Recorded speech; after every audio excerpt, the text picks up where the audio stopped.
Hello, and welcome back to Burrows. We are continuing Mark's route. We were in the middle of a blizzard. Don't know what's up with that. I'm sure the game will inform us. But I'm still enjoying Mark's route. Always do, always do. So let's see what's gonna happen.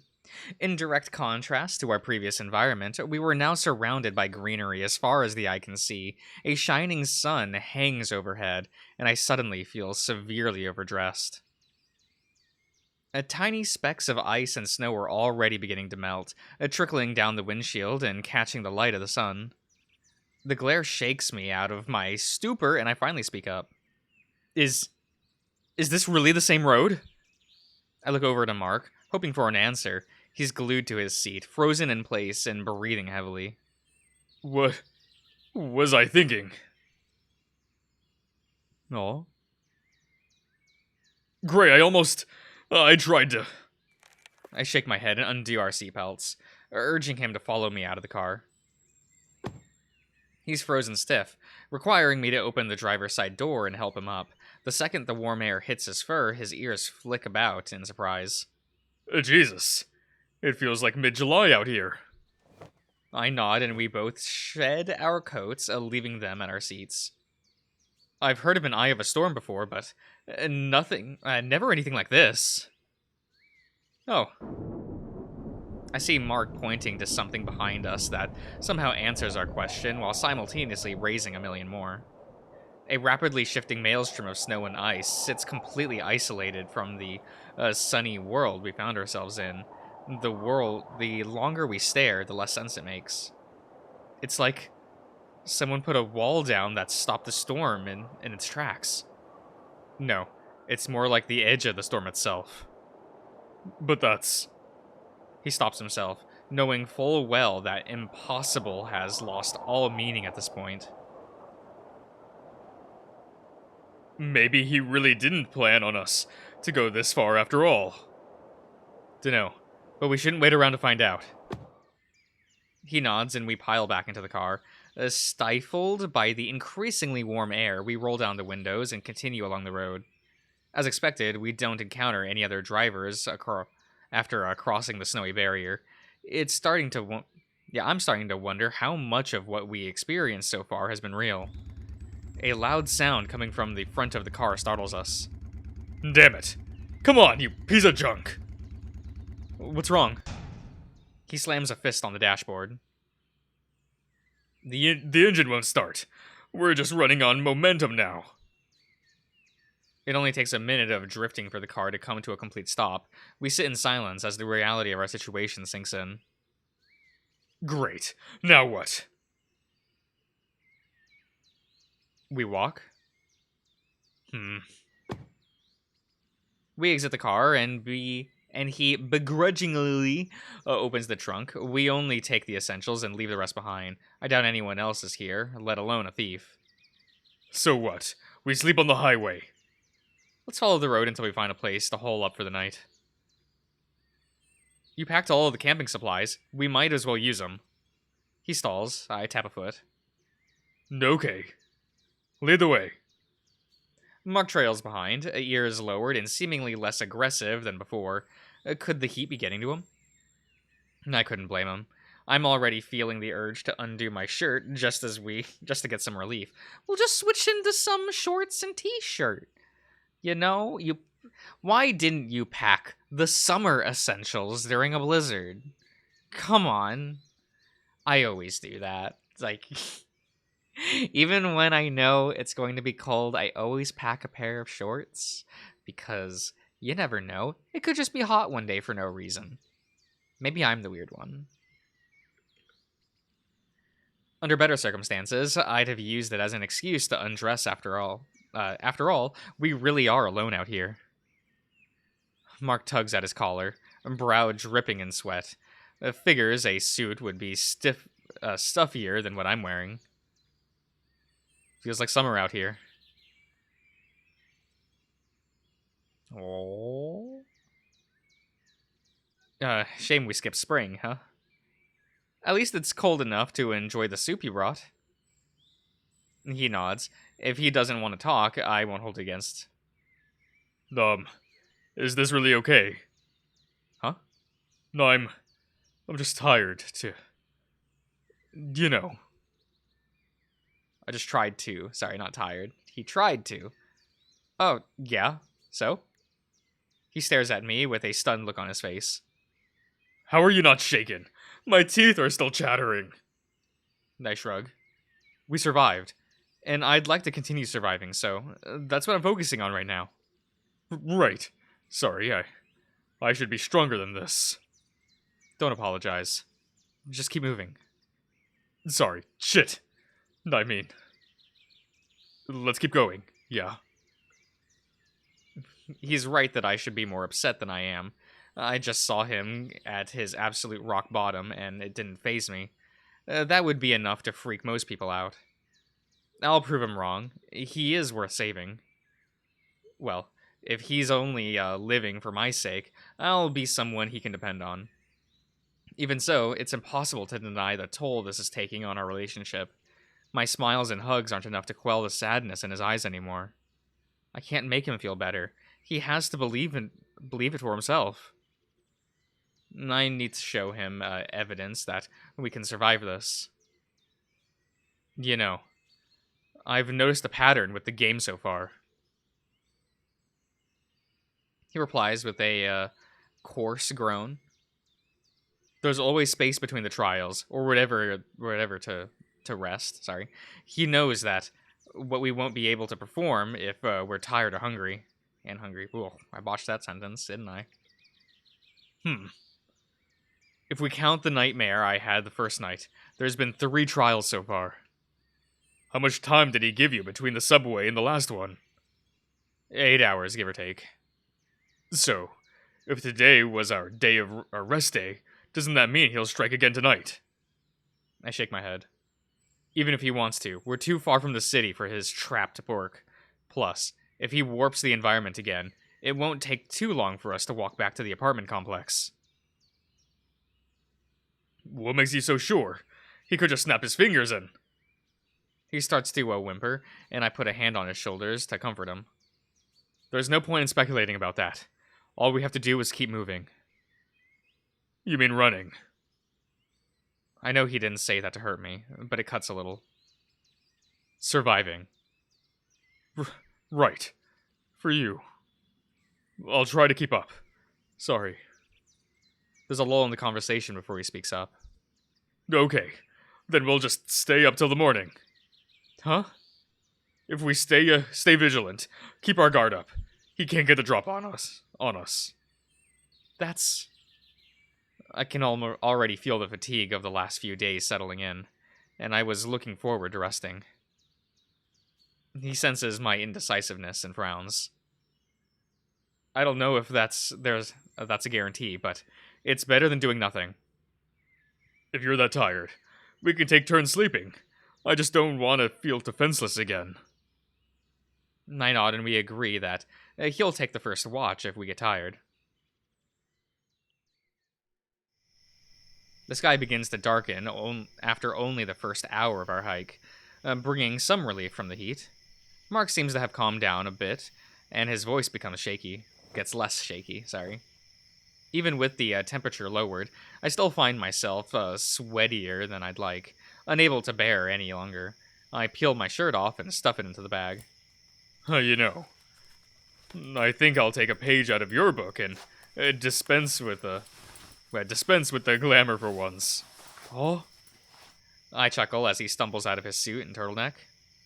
Your boxers are still pretty glamorous to me. If we survive, I'll take you shopping for a pair of your own. I'd rather just wear his, but I won't say that out loud. Wait. I jump, not expecting the abrupt shift in his tone. What?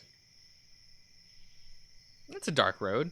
He steps past me, only going a few paces before stopping. Something isn't right. Look.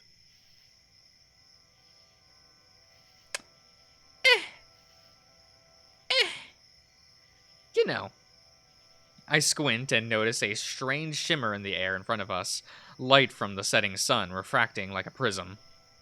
What do you think it means? Oh my god, excuse me. Wow. Sorry about that, guys. Well, nose. Oh well.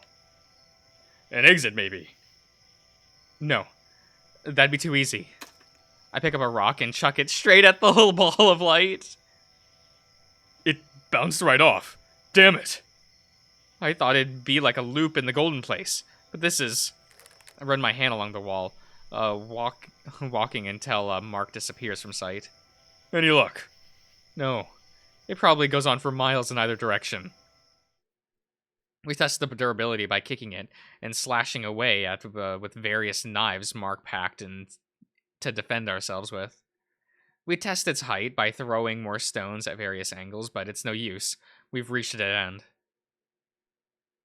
This can't be it. Not after coming this far. Mark. We took a peek behind the emerald curtain, and now... He chuckles to himself. So he anticipated our next move after all.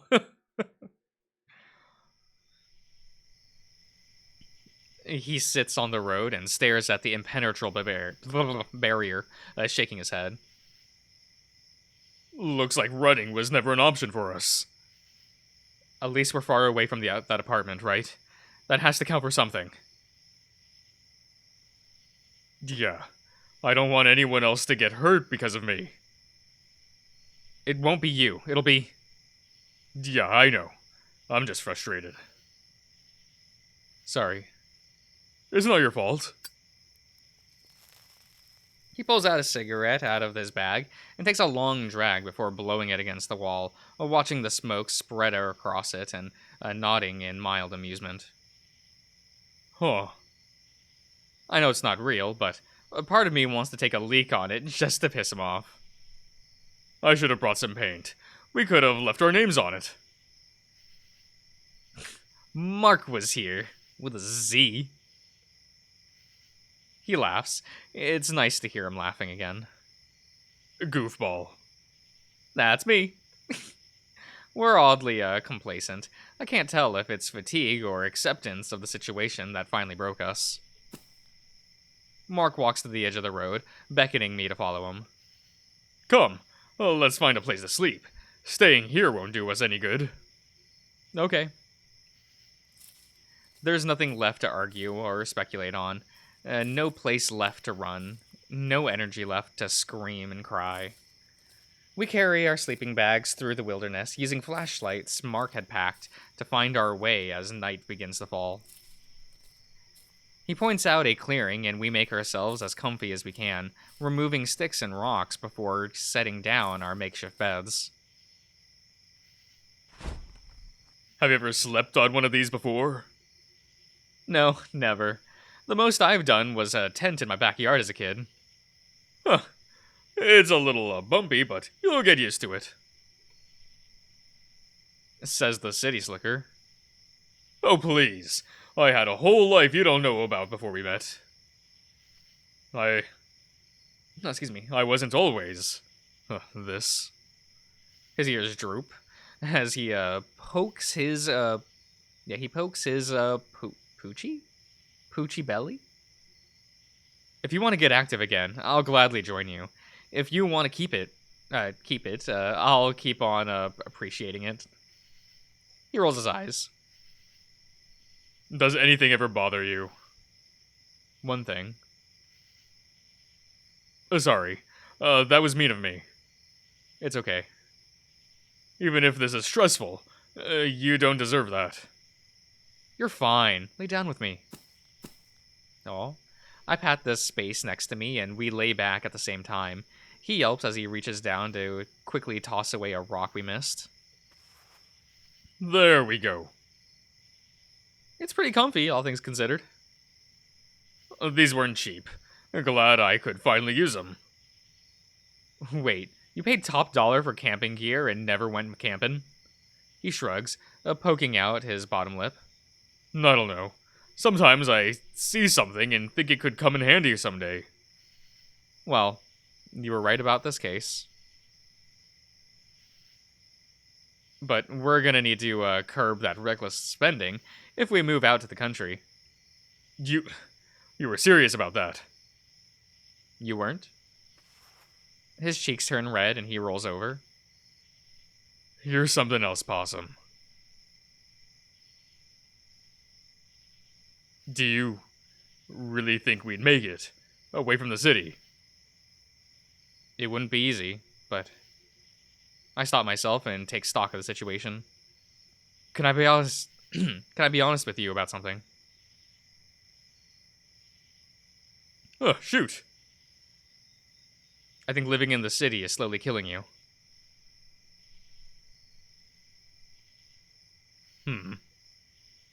If you feel like if you've been pretending this whole time, trying to be something you're not, then now's the time to stop. But that would mean I failed. So? I don't want my entire life to be mistake after mistake. I want to actually succeed at something. Mark. I tug on his shoulder to turn him over. His eyes are red and misty. Isn't that why you trusted me? Because I look like I had my shit together. If I don't have that, I'm just... He chokes on his words. Whatever you are, you're enough for me, Mark. And if you aren't there? You'll have to learn to love yourself. That's rich coming from me. Noticing my wavering voice, he sighs and holds himself. Easier said than done, eh? I know. But it's what I'm supposed to say at a time like this. We can work on it together. In that big old country house. He chuckles and cozies up to me. I wrap an arm around him and nuzzle his chest. With a big old yard and everything. The biggest. We'll have laundry drying on a line outside. Maybe keep a couple of chickens so that we always have fresh eggs. Now you're talking. I take it you don't want kids? Not my style. You? Nope. I don't want to be competing for your attention with some brat. Honest to a fault, but I love you for it. I kiss him on the cheek and he chuckles nervously. I don't mind staying... I don't mind staying confirmed bachelors on paper, so long as we do it together, sugar. Historians will say they were very good friends. We share a genuine laugh, and suddenly, all our stress melts away as we're reminded of how we got this far to begin with. My time couldn't be better spent. Wow. Nothing. I've just never seen the stars this clear before.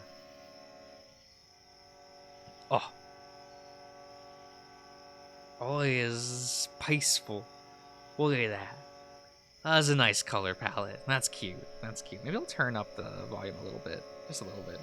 Oh, you're right. They're practically sparkling. Definitely can't see them in the city. Why do you think Virgil would bother including stars in a sky like this beyond what we're supposed to be? Who knows? Maybe he likes to watch them too. You think? Even Lucifer shed tears when he was cast out of heaven.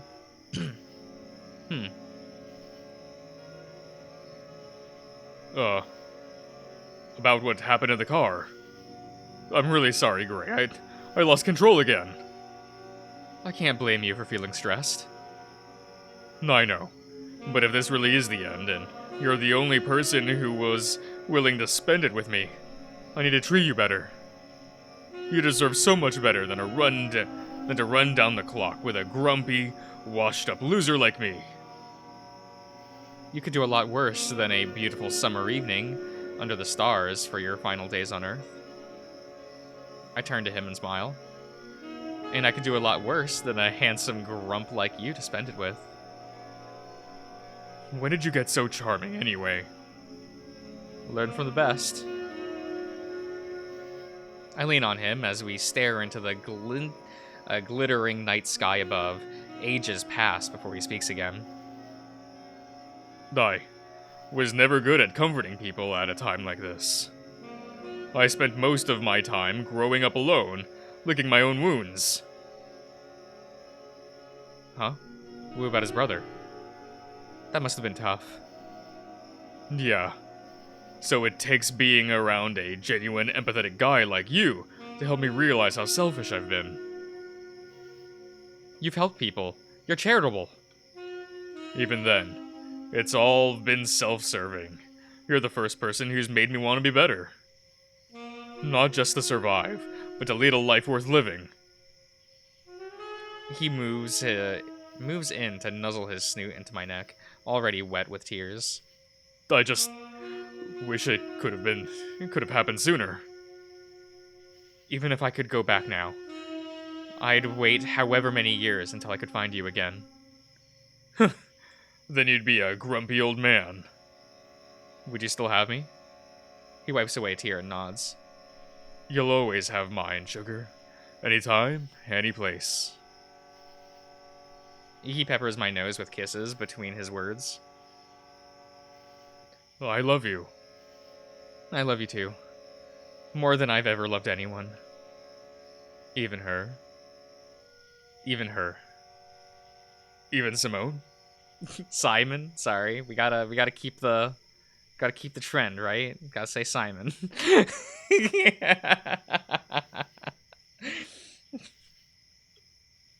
Yes. He flinches. Sorry, I'm just tired of having to justify it. My feelings are my own, and I'm going to keep listening to my heart. It's fine. I know I'm not the optimal choice for most. I grab his face and press my forehead to it. Neither am I. But we're here, and we're in love. Right. Let's make the most of it then. The following sex scene is not optional for the sake of the narrative. Would you like to skip to the end? Yeah, I don't want to edit today. I never like editing. Do be that way. That's why Shelter comes out so slowly. Yeah, skip the scene. We lay on the cool grass and take our time recovering. The joy running through my body is immeasurable. The only thing I can compare it to is a high. I start to laugh, feeling nothing but sheer bliss. What's so funny? Nothing. It's just... wow. So that's what it's supposed to feel like. He cocks a curious eyebrow. Doesn't it always? I shake my head. No. It usually feels good in the moment, but awful after. Or it's with someone who it hurts to think about. A lot of the best times are painful to reminisce on now. He nods, likely ruminating on similar experiences from his past. Well, I'm happy to keep giving you good lays as long as you stay by my side, sugar. No, it's more than that. We both sit up and smile at each other. Even after all that, he still looks put together. This is the part I look forward to the most. Pillow talk. I nod and slide back into my pants, not wanting to be the only one still undressed. Yeah, the sex is wonderful, but now we can just exist. No more pretenses or hang-ups. This is nice, isn't it? He reaches for a cigarette and pauses, shaking his head and retracting his hand. No, I feel good right now. Don't need any distractions. Oh, he looks so good. He looks so good, guys. So, what's on your mind?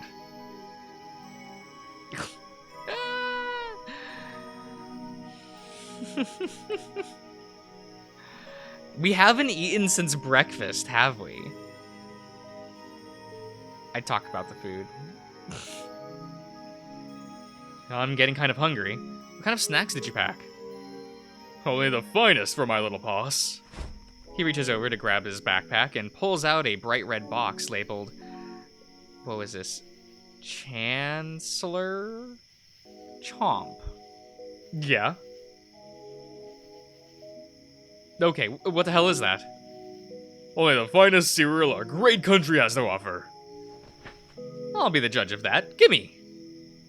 I grab a fistful and, yipe at the sharp edges of the, kernels. Here goes nothing. He watches excitedly as I take my first bite, sans any milk. The flavor is incredible, but... Ah! The roof of my mouth! Oh, come on, it's not that bad. I can taste blood! Duh. Another, Philistine. Fine then, you can have the rest of my, Cracker Jacks. We agree to disagree, and I happily enjoy the familiar snack as he munches on cereal. Where did you get the sleeping bags? I sigh in content as I smooth out the soft fabric that covers our cushiony accommodations. Seriously, how did you pay for camping supplies this luxurious? Do you really want to know? I nod and he chuckles, taking a moment to pat the lovely material himself. I got the entire set from Bloomingdale's for about 100. Everything gets blurry as I take mental damage from hearing a number that high. Gray? Oh, okay now. Should I hide the check from you next time we eat out? Yes, please. Oh, save the best for last, you know how it is. So, how did I do? Oh, darling. You were amazing. I was a little worried, given your size. Really? You took me pretty easily. Well, I did get some decent practice when I used that toy of his. I can confirm that it was a one-to-one replica. Chalk it up to experience. Does that upset you? Oh, that doesn't upset you, does it? What? That you've been around the block. Yeah. He chuckles and shakes his head. I'd be the biggest hypocrite in the world. And, if we're being 100%, I prefer a car with a few miles on it, if you catch my drift. I get it, yeah. I don't have anything against virgins, but I shrug and nod. Yeah, you're too busy showing them the ropes to enjoy yourself. Well, I'm happy to have met your expectations. Exceeded. You were gripping me like crazy. He waggles his eyebrows and I chuckle, glad to hear I'm not loose and worn out back there. Aw.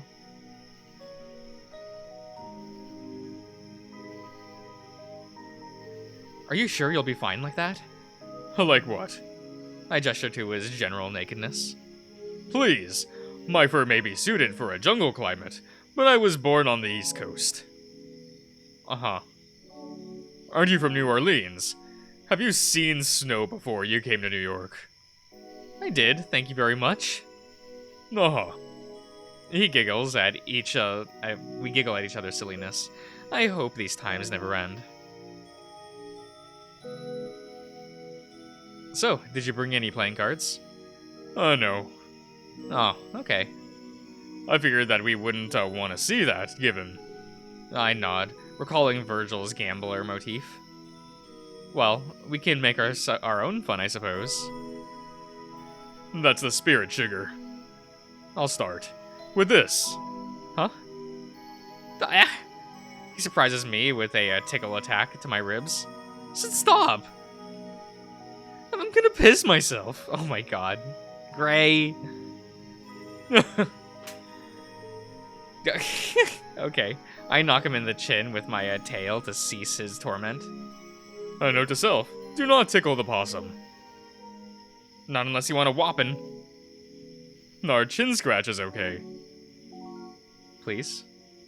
I extend my chin, and he lovingly scratches it until my tongue hangs out of my mouth. Huh. I'll keep that one in mind for now on.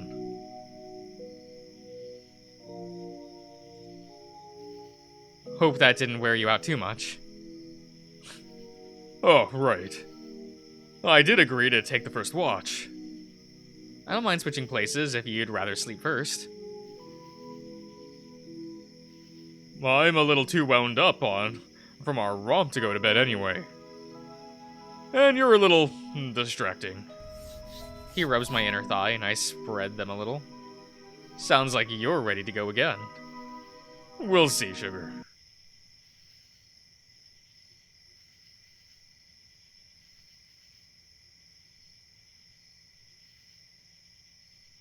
Damn.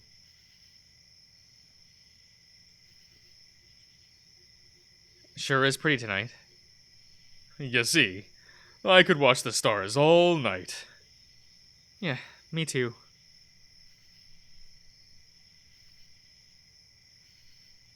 We have to try and do this again when this is all over. Campin'? Yeah, just you and me and the stars. Consider it a date, sugar.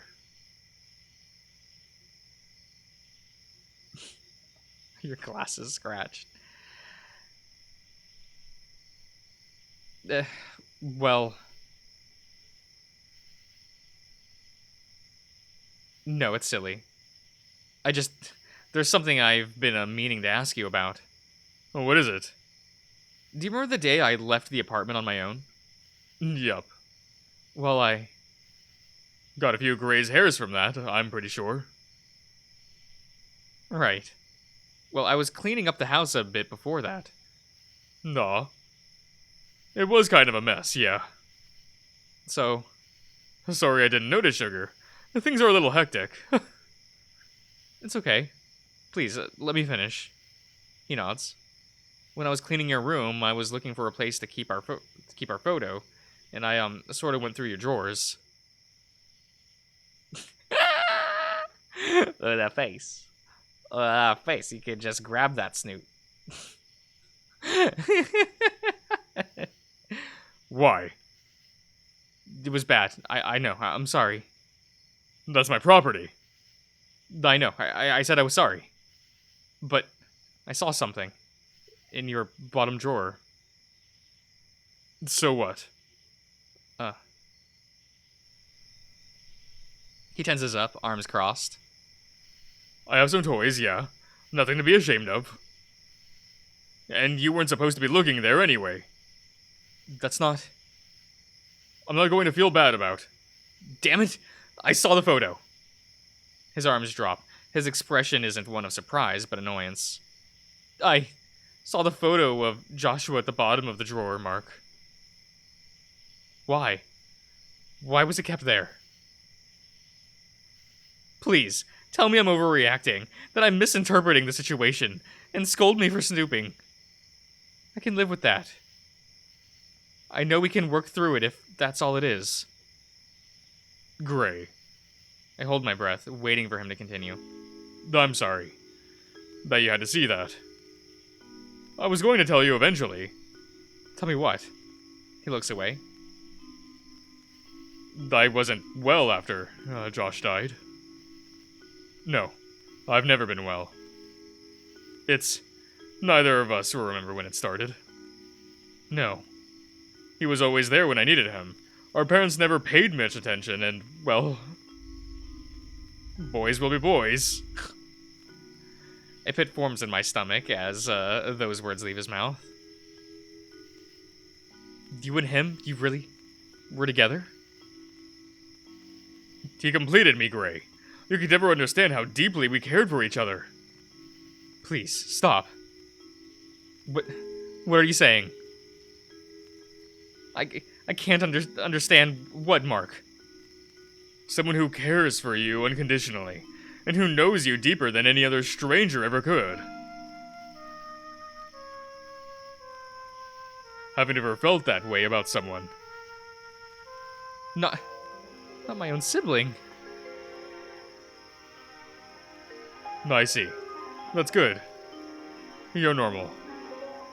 I stifle the urge to vomit. You and Joshua were close? That's all, right? Gray, you're smarter than this.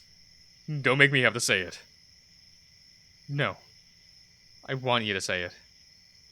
He sighs and reaches for a cigarette.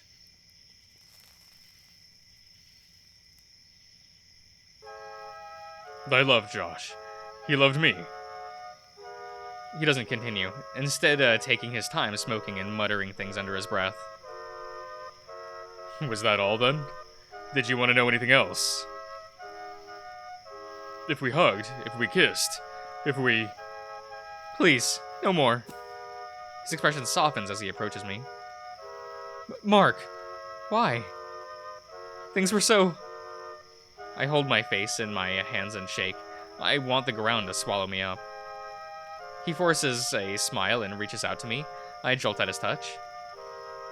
I needed this distance to realize how bad it all was, for the both of us. And now, I have you. I can't control my breathing. I'm going to be sick. I can't. Please, listen to me. I know it was wrong. I'm not delusional, but it happened. We can't change the past, but you helped show me the way. You're better for me than he could ever be. I stumble to my feet and shamble away. Gray, come back. Why? Why did I think I could handle this information? Gray, please, I'm sorry. I really convinced myself I would be fine with this. Back in the elevator. Felt so easy. Gray! But hearing him say it out loud, with no hint of remorse. A branch swats me in the face, and I stop in front of a tree to unload the contents of my stomach. Oh, well, it happens. His voice is barely audible now.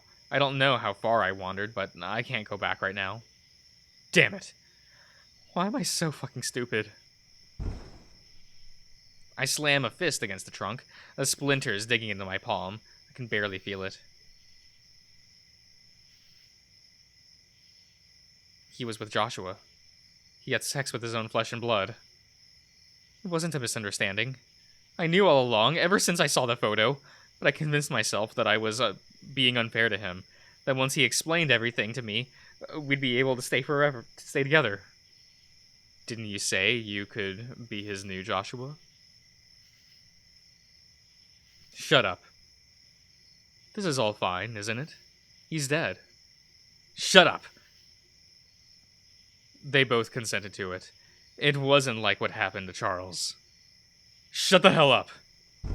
I fall to my knees and grab my head, praying desperately for this inner voice to disappear. So you were only fine with it, if neither of you ever confessed. Do you think you're the better person after everything you've done? Please, enough. I can feel it rolling its eyes. I know where your mind goes when all you care about is pleasure. Nothing is off the table when lust takes over. That's not... It laughs in my own voice. How do you think Sam would feel if he knew that you relied on... on what you relied on when nothing else did the trick? That you imagine him looking like his father?